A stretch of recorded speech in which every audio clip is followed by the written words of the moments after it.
num cenário desse, eu tenho certeza que teremos vários culpados, mas faltou claramente para mim, senhor general, uma liderança. E esse é o preço que nós estamos pagando hoje, vendo o senhor aqui, nesse momento, praticamente abrindo o peito e falando a culpa é minha.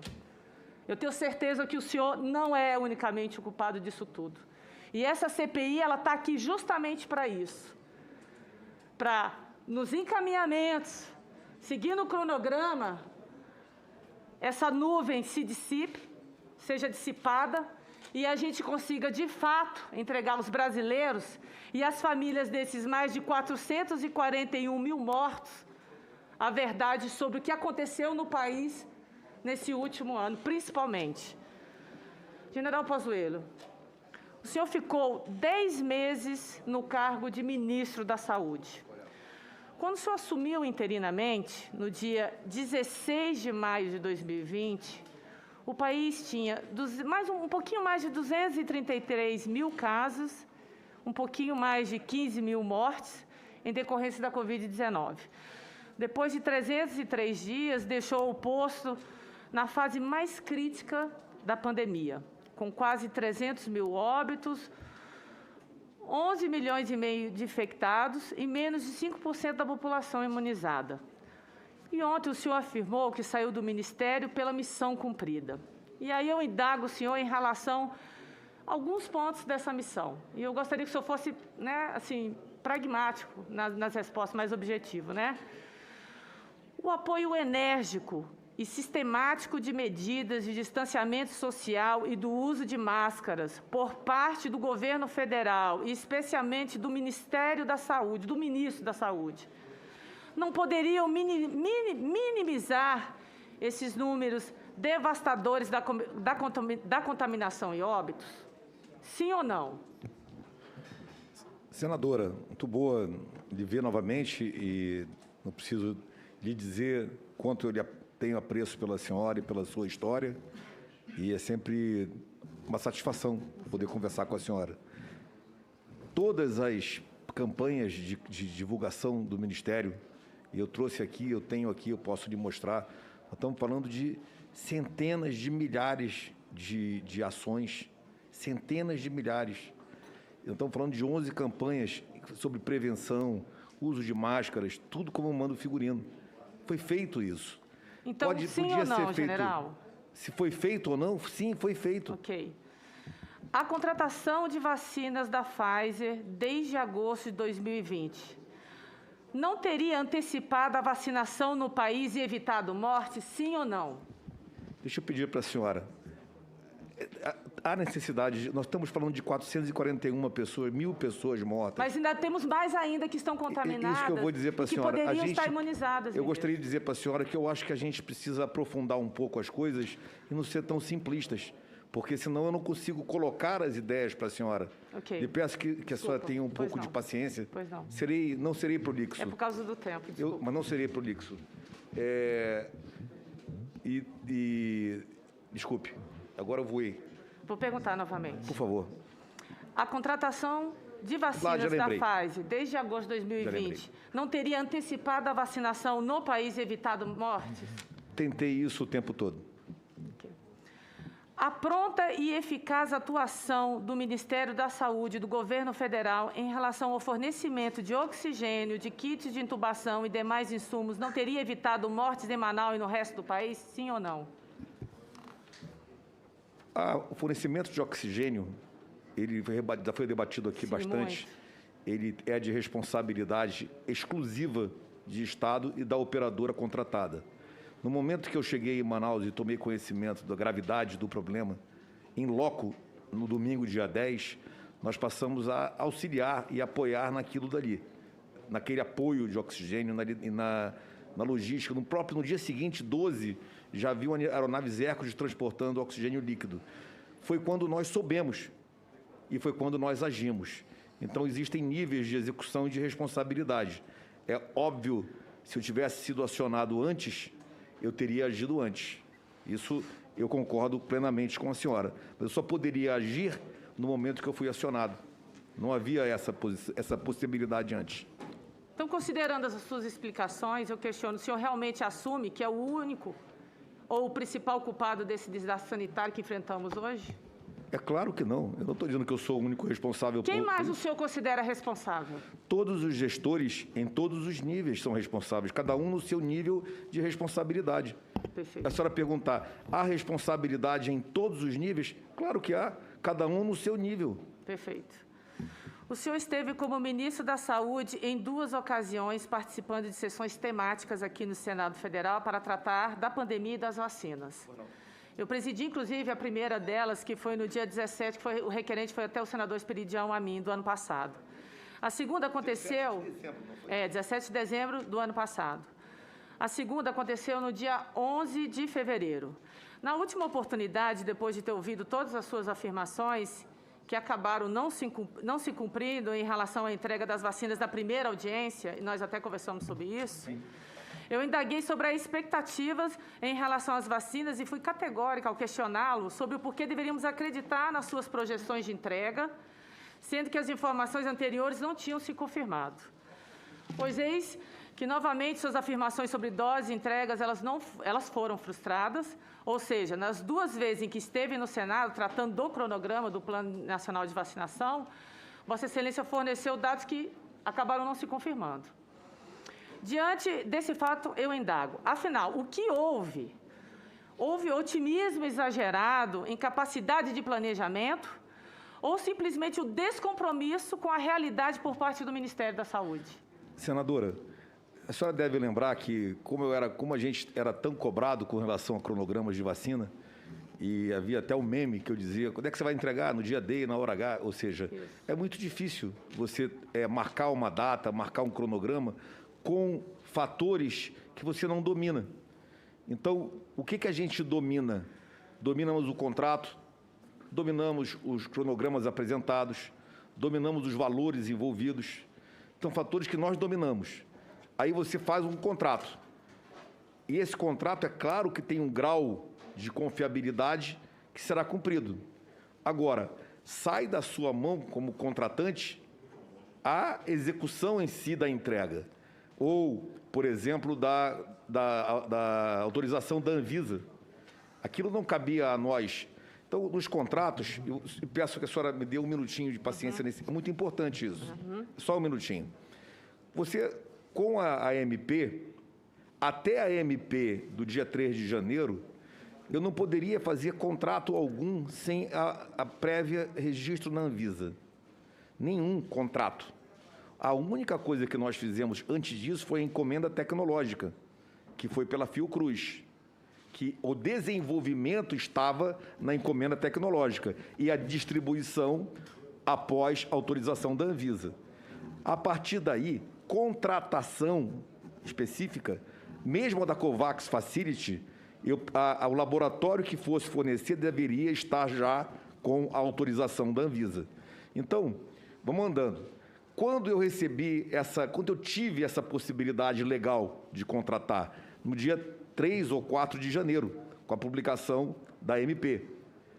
Então, naquele momento, eu pude contratar. Aí eu contratei Butantan, mas Butantan, Bharat Biotech, todas elas foram contratadas nessa sequência, com a cláusula de que só seria executado o recebimento, liquidação e pagamento se a vacina estivesse ou registrada ou com uso emergencial.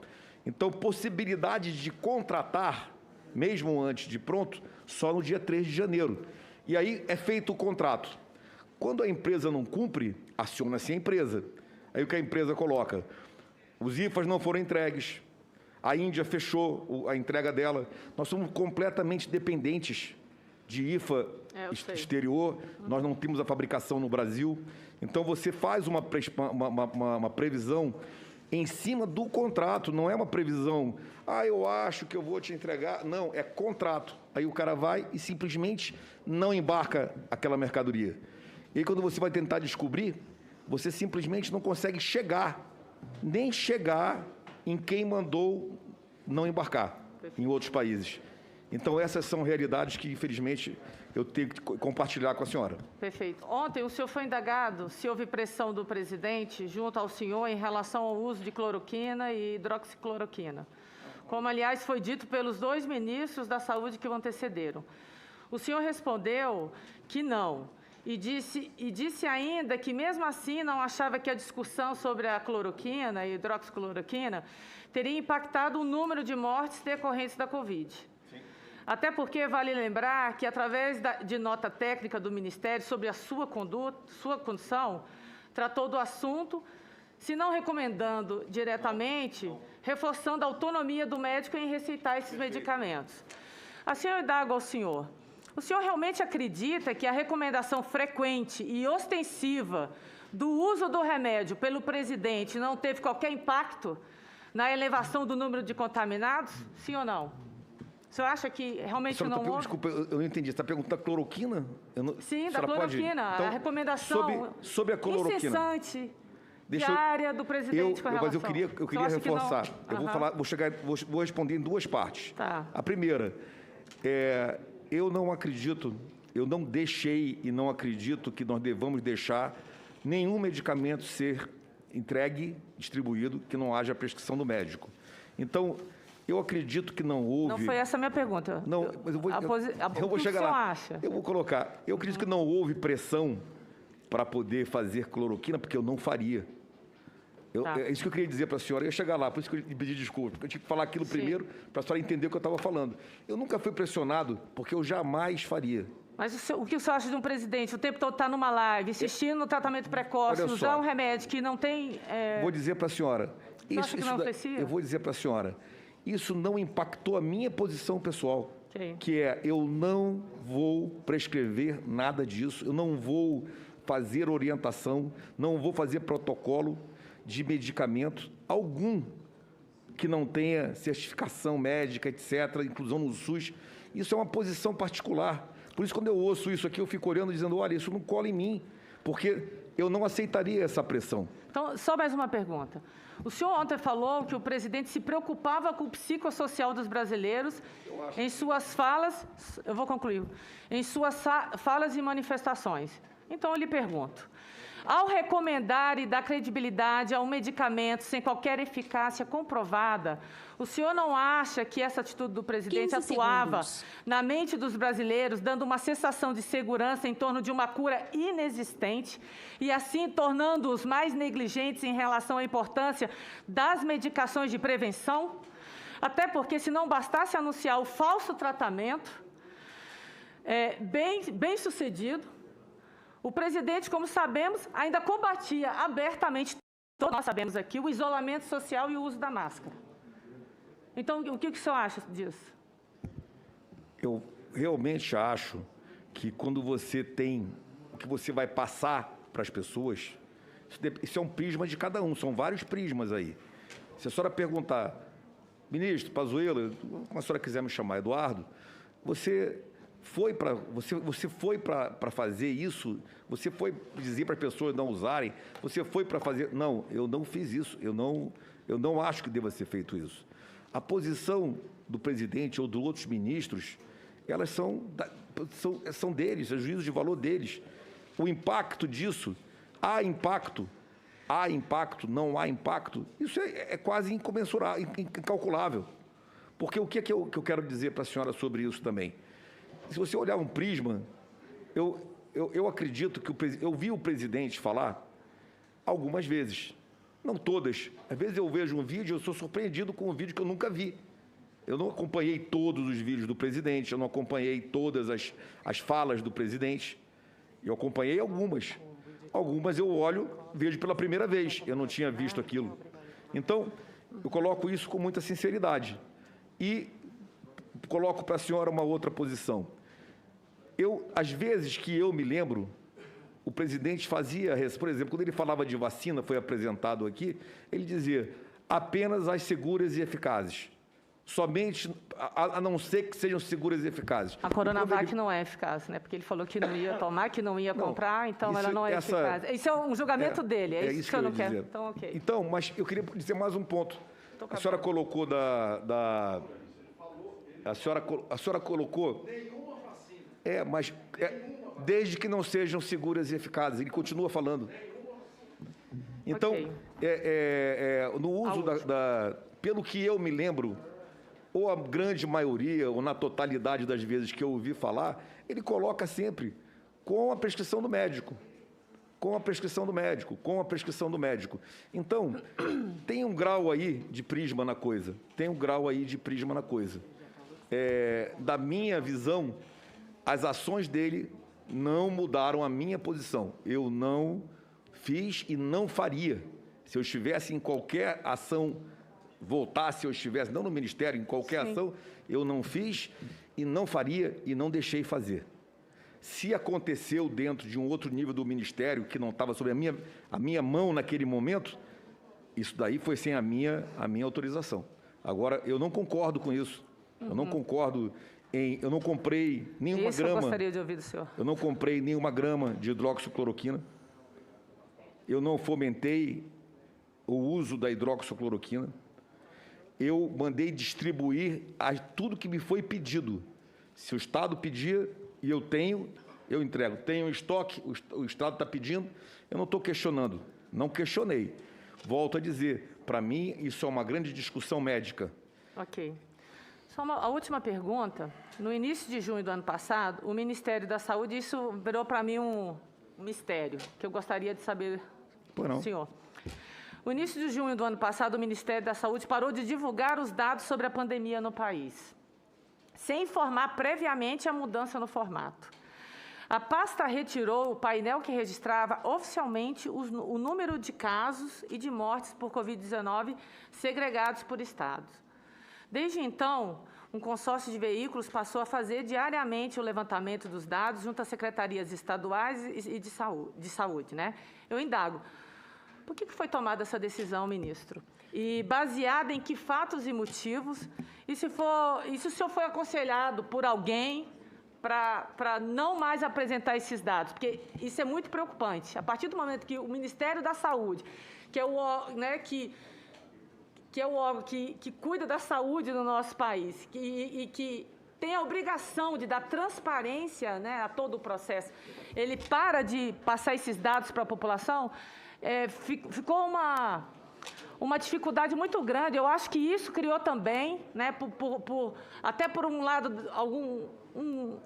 digamos, um percentual da população que também tem algumas restrições com relação aos órgãos de comunicação, né? Ficou muitas notícias paralelas, muita desinformação que abriu, confundiu muito a cabeça dos brasileiros, e eu acho que faltou esse compromisso do Ministério na divulgação desses números.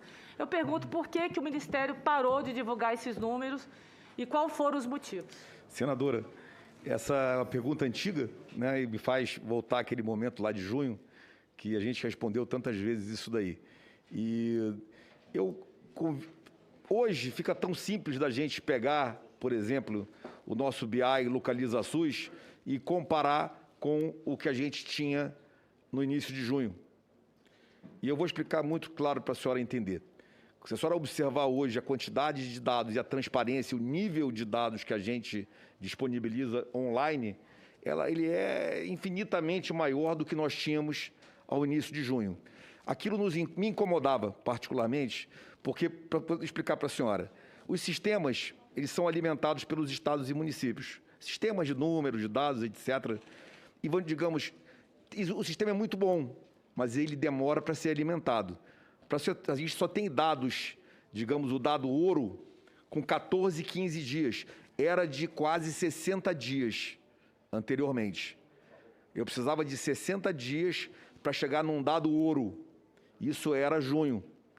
Então, começou-se a buscar por telefone, ou acredite, por telefone, números para saciar a informação do dia.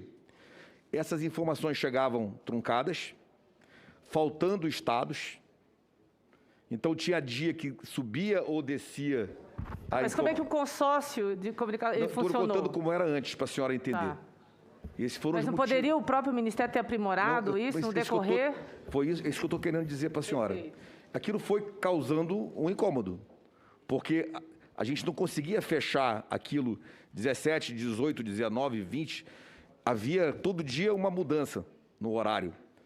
E as pessoas cobrando. E 2, mas você mudou não sei quantos por cento de ontem para hoje. Aí tu vai descobrir, faltou 2, o São Paulo não entregou, pô, São Paulo não apresentou a data, lascou-se. Muda completamente a cara do dado. Ou um estado menor ou outro. E isso daí precisava ser mudado. Isso aí precisava ser mudado. Chamei a minha equipe de inteligência de informações e mandei propor uma solução. Mas a pressão de que o horário estava errado, o horário estava certo, eu falei, meu irmão, para e apresenta um completo. Foram exatamente 3 dias, de quinta até sábado. Quinta, sexta e sábado. No domingo, nós já colocamos o BI funcionando. Então, o objetivo final daquilo é muito nobre, é chegar onde nós chegamos hoje. Era sair de um modelo e ir para outro modelo. Mas a cobrança da informação, ela não parava. E ela estava sempre com atraso de número de dados, número de estados ou em correção de informações. E a gente não podia continuar fazendo daquela forma. E isso foi o resto, aí já começa a história. Que é o presidente que disse que não ia entregar, que o outro falou. A verdade é que a gente não conseguia fechar os dados sobre a pandemia de uma forma efetiva antes de um sistema. E o sistema, eu já vinha tocando para ele acontecer desde final de junho, desde final de maio, para montar o sistema. Aí vai fazer, irmão, para e entra o sistema. Foi assim que foi a decisão. Foram 3 dias. Isso Obrigado, foi apresentado ao STF e a todos os órgãos de controle, todas as decisões, o que mudou e a transparência. Só uma última informação que eu recebi aqui sobre o Hospital de Campanha de Águas Lindas, que o senhor falou. Na verdade, foi uma decisão do próprio Ministério. Ele foi inaugurado dia 5/6, desativado dia 22/10. Inclusive, matéria publicada pela Folha de São Paulo em setembro de 2020 mostra que o governo do Estado pediu por 2 vezes para o Hospital de Campanha, que foi construído em Águas Lindas, que ele fosse mantido até o final do ano. Pediu 2